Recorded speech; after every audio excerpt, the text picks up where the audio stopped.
Chapitre 184. Anobé, miracle sur le vent. C'est un village groupé, assez bien tenu. Les habitants sont dans les maisons, car il y a beaucoup de vent. Mais quand les disciples viennent avertir que Jésus est là, voilà que toutes les femmes, les enfants et les vieux que l'âge a retenus au village se groupent autour de Jésus qui s'est arrêté sur la petite place principale. Le village, étant sur une hauteur, a de l'air et de la lumière même dans une journée couverte, et de là l'œil découvre Jérusalem au sud et Rama au nord. Je dis Rama car ce nom est écrit sur une borne avec l'indication des 1000. Les gens sont très remués. Être devenus ceux qui donnent l'hospitalité au Seigneur est pour eux une chose si nouvelle et si émouvante. Un vieillard, un vrai patriarche, le dit au nom de tous, et les femmes acquiescent de la tête. Habitués à être écrasés par l'orgueil des prêtres et des pharisiens, ils sont craintifs. Mais Jésus les met tout de suite à l'aise en prenant dans ses bras une fillette qui fait ses premiers pas, en caressant le vieillard et en disant « Vous ne m'aviez pas encore vu ? De loin, passez sur la route, quelques hommes au temple, mais pour nous, si proches de la ville, c'est encore plus difficile d'avoir ce que les autres ont en venant de loin, dit le vieillard. C'est toujours ainsi, père. Ce qui semble faciliter les choses les rend difficiles, parce que tous s'appuient sur la pensée que c'est facile. Mais maintenant, nous allons nous connaître. Rentre chez toi, père. L'automne fait souffler ses vents, et ils ne sont pas favorables au patriarche. Oh, je suis resté seul. Le jour est sans valeur pour moi. Sa fille s'est mariée loin d'ici, et sa femme est morte aux Ansénies, explique une femme. Jean, tu ne dois pas parler ainsi aujourd'hui que tu as le rabbi avec toi. Tu l'as tant désiré, lui dit une petite vieille. C'est vrai, mais tu es le Messie, n'est-ce pas? Oui, père. Et alors, que puis-je désirer de plus, maintenant que je l'ai vu, et que j'ai vu accomplie la promesse faite à Abraham? Un vieillard, c'était lui alors le vieillard, chanta un jour au temple. J'y étais, car ce jour-là, Malia se purifiait de son unique enfantement, et j'étais près d'elle. Et avant nous avait accompli le rite une qui était un peu plus qu'enfant. Un vieillard donc chanta en baisant le bébé de cette toute jeune femme, et il dit « Maintenant laisse, ô Seigneur, ton serviteur s'en aller en paix, puisque mes yeux ont vu le Sauveur. » Ce nouveau-né, c'était toi, alors. Oh, pour moi, quel bonheur! Alors, j'ai prié le Seigneur en disant « Fais que moi aussi, je puisse mourir après l'avoir connu. » Maintenant je te connais, tu es ici, la main de mon Seigneur est posée sur ma tête, sa voix m'a parlé, l'Éternel m'a exaucé. Et que dirais-je, sinon les paroles du vieux Siméon instruit et juste? Je l'ai dit. Laisse, ô Seigneur, ton serviteur s'en aller en paix, puisque mes yeux ont connu ton Christ. Tu ne veux pas attendre de voir son règne? Dit une femme. Non, Marie, les fêtes ne sont pas pour les vieux, et moi, je ne crois pas ce que disent la plupart des gens. Je me rappelle les paroles de Siméon. Il a annoncé une épée dans le cœur de cette jeune femme, car le monde n'aimera pas tout entier le Sauveur. Il a dit que la ruine ou la résurrection viendra pour beaucoup par lui. Et il y a Isaïe, et il y a David. Non, je préfère mourir et attendre sa grâce de là-bas, et de là-bas son règne. Père, tu vois plus clair que les jeunes. Mon royaume, c'est celui des cieux. Mais pour toi, ma venue n'est pas ruine, car tu sais croire en moi. Allons chez toi, je reste avec toi. » Et, conduit par le vieillard, il va à une maisonnette blanche dans une petite rue au milieu des jardins qui se sont dépouillés de leurs feuilles arrachées par le vent, et il y entre avec Pierre, les 2 fils d'Alphée et Jean. Les autres se dispersent dans les autres maisons. Pour revenir après un moment, s'entasser dans la maisonnette, le jardin, la terrasse, sur le toit, jusqu'à monter sur le muret en pierre sèche qui sépare de la route un côté du jardin, sur un noyer puissant et sur un pommier robuste, sans se soucier du vent qui ne fait que grandir et soulève la poussière. Ils veulent entendre Jésus. Et Jésus hésite un moment, puis il commence à parler en se tenant sur le seuil de la cuisine, de façon que la voix se répande à l'intérieur et à l'extérieur de la maison. Un roi puissant, dont le royaume était très vaste, voulut aller un jour visiter ses sujets. Il habitait dans un palais élevé, d'où, par ses serviteurs et ses messagers, il envoyait ses ordres et faisait parvenir ses bienfaits à ses sujets, qui ainsi connaissaient son existence, l'amour qu'il avait pour eux, ses projets, mais ne le connaissaient pas personnellement, ne connaissaient pas sa voix et son langage. En un mot, ils savaient qu'il existait et qu'il était leur Seigneur, mais rien de plus. Et comme il arrive souvent, de ce fait, beaucoup de ses lois et de ses instructions étaient déformées, ou par mauvaise volonté, ou par incapacité de les comprendre, si bien que les intérêts des sujets et les désirs du roi, qui les voulait heureux, en subissaient un dommage. Il était obligé de les punir parfois, et il en souffrait plus qu'eux. Et les punitions n'amenaient pas d'amélioration. Il dit alors: « J'irai, je leur parlerai directement, je me ferai connaître, ils m'aimeront, me suivront mieux et deviendront heureux. » Et il quitta sa demeure élevée pour venir parmi son peuple. Ce fut un grand étonnement qu'occasionna sa venue. Le peuple s'émut, s'agita, les uns avec joie, d'autres avec terreur, certains avec colère, d'autres avec défiance, d'autres avec haine. Le roi, patient, sans jamais se lasser, se mit à approcher aussi bien ceux qu'il aimait que ceux qui le craignaient, que ceux qui le haïssaient. Il se mit à expliquer sa loi, à écouter ses sujets, à leur donner ses bienfaits, à les supporter. Et plusieurs finirent par l'aimer, par ne plus le fuir parce qu'il était trop grand. Quelques-uns, peu nombreux, cessèrent même de se défier et de haïr.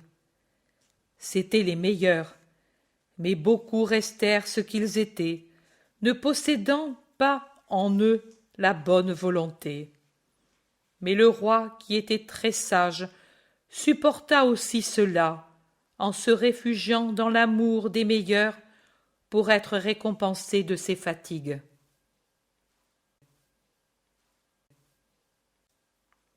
Jésus poursuit. Pourtant, qu'arriva-t-il? Il arriva que même parmi les meilleurs, il ne fut pas compris par tous. Il venait de si loin, son langage était si nouveau, ses volontés étaient si différentes de celles de ses sujets, et il ne fut pas compris par tous, et même certains le firent souffrir, et avec la souffrance lui firent subir des dommages, ou du moins risquèrent de les lui faire subir pour l'avoir mal compris. Et quand ils comprirent qu'il lui avait procuré peine et dommages, ils fuirent désolés sa présence, et ils ne vinrent plus vers lui, craignant sa parole. Mais le roi avait lu dans leur cœur, et chaque jour il les appelait par son amour, priait l'Éternel de lui accorder de les retrouver pour leur dire: « Pourquoi me craignez-vous? C'est vrai, votre incompréhension m'a fait souffrir, mais je l'ai vu sans malice, le fruit seulement de votre incapacité de comprendre mon langage si différent du vôtre. Ce qui m'afflige, c'est votre crainte. Cela me dit que non seulement vous ne m'avez pas compris comme roi, mais pas même comme ami. Pourquoi ne venez-vous pas? Mais revenez donc. Ce que la joie de m'aimer ne vous avait pas fait comprendre vous a été rendu clair par la souffrance de m'avoir fait souffrir. Oh, venez, venez, mes amis, n'augmentez pas votre ignorance en restant loin de moi, vos brumes en vous cachant, vos amertumes en vous interdisant mon amour. Vous voyez, nous souffrons autant, vous que moi, d'être séparés. Moi, plus encore que vous. Venez donc et donnez-moi la joie. C'est ce que voulait dire le roi. Ce furent ses paroles, et de même Dieu parle aussi à ceux qui pêchent, et c'est ainsi que parle le Sauveur à ceux qui peuvent s'être trompés. Et c'est ainsi que le roi d'Israël parle à ses sujets, le vrai roi d'Israël, celui qui veut amener ses sujets du petit royaume de la terre au grand royaume des cieux. Ne peuvent y entrer ceux qui ne suivent pas le roi, ceux qui n'apprennent pas à comprendre ses paroles et sa pensée. Mais comment comprendre si, à la première erreur, on fuit le maître? Que personne ne se laisse abattre s'il a péché et s'est repenti, s'il s'est trompé et reconnaît son erreur. Qu'il vienne à la source qui efface les erreurs et qui donne lumière et sagesse, qu'il se désaltère à elle qui brûle de se donner et qui est venue du ciel pour se donner aux hommes. Jésus se tait. Seul le vent fait entendre sa voix de plus en plus forte. En haut de la colline où se trouve Nobé, le vent s'acharne tellement que les arbres font entendre des craquements effrayants. Les gens sont obligés de rentrer dans leur maison, mais quand ils se sont éloignés et que Jésus revient à la maison en fermant la porte, Matthias, suivi de Manahan et de Timon, sort de derrière le muret et entre dans le petit jardin pour frapper à la porte close. Jésus lui-même vient ouvrir. « Maître, les voilà !» dit Matthias, en montrant les deux, qui sont restés honteux au bord du jardin et qui n'osent pas lever le visage pour regarder Jésus. « Manahan, Timon, mes amis, dit Jésus en sortant dans le jardin et en refermant la porte pour indiquer à ceux de l'intérieur de ne pas sortir par curiosité. Et il va vers les deux, les bras ouverts, déjà ouverts pour les embrasser. Les deux lèvent leur visage, touchés par l'amour qui tremble dans la voix du Maître. Ils voient le visage et les yeux tout pleins d'amour, et leur peur tombe. Ils courent en avant, et ils disent avec un cri rendu rauque par leurs larmes « Maître !» et ils tombent à ses pieds pour embrasser ses chevilles, en baisant ses pieds nus qu'ils baignent de leurs larmes. Mes amis, pas là, ici, sur le cœur, je vous ai tant attendu, et j'ai tant compris. Allons. Et il cherche à les relever. Pardon, oh, pardon, ne nous le refuse pas, maître. Nous avons tant souffert. Je le sais, mais si vous étiez venu plus tôt je vous aurais dit « Je vous aime ». Tu nous aimes, maître? Comme avant, dit le premier. Timon, en levant un visage interrogateur.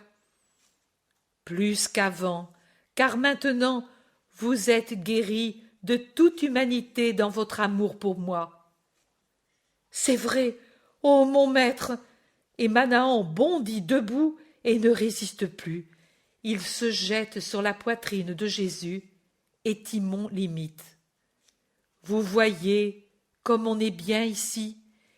N'y est-on pas mieux que dans un pauvre palais royal, où m'avoir davantage et plus puissant, doux, riche de trésors sans fin, qu'en me possédant comme sauveur, rédempteur, roi spirituel, ami affectueux. C'est vrai, oh, ils nous avaient séduits, et il nous semblait qu'ils t'honoraient, et que leurs idées étaient justes. N'y pensez plus, c'est passé, cela appartient au passé. Laissez le temps qui s'écoule rapidement, comme le tourbillon qui nous frappe, l'emmener au loin, le disperser pour toujours. Mais entrons dans la maison. Il n'est pas possible de rester ici. C'est en fait une vraie trombe, ce qui arrive du nord sur le village. Des branches qui tombent, des tuiles qui volent, quelques murets peu résistants de terrasses qui tombent avec fracas. Le noyer et le pommier se tordent comme s'ils voulaient s'arracher du sol. Ils entrent dans la maison, et les 4 apôtres regardent étonnés le visage encore mouillé de larmes des 2 disciples, contrastant avec le sourire de leur visage. Mais ils ne disent rien. Le vieux Jean dit « Quelque malheur se prépare. »« Oui, ceux qui sont dans les cabanes, je ne sais pas comment ils vont faire, » dit Pierre. Le vent est si fort que les petites flammes d'une lampe à 3 becs, allumée pour éclairer la pièce fermée, vacillent, bien que les portes soient barrées. Au fracas du vent qui croît toujours plus et frappe la maison avec de la terre et des débris, au point qu'il semble tomber une grêle fine, se mêlent des cris de femmes de plus en plus proches. Ce sont des épouses épouvantées, des mères angoissées. « Nos maris, nos fils, ils sont en route. Nous avons peur. Un mur de la maison abandonnée s'est écroulé. Seigneur, Jésus, pitié !» Jésus se lève debout, ouvre non sans mal la porte que le vent pousse de toute sa force. Des femmes courbées pour résister au vent, c'est une vraie trombe d'air sous un ciel menaçant, gémissent en tendant les bras. « Entrez, ne craignez pas, dit Jésus, et il regarde le ciel et les arbres sur le point d'être déracinés. Jude d'Alphée crie « Rentre, Jésus, tu vois comme s'abattent les branches et tombent les tuiles. Il n'est pas prudent de rester dehors. » Pauvres oliviers, c'est de la grêle. Là où elle tombe, la récolte est finie, dit Pierre sentencieusement. Jésus ne rentre pas. Il sort même tout à fait dans le tourbillon qui tord son vêtement et soulève ses cheveux. Il ouvre les bras, prie, et puis commande. « Suffit, je le veux !» Et il rentre dans la maison.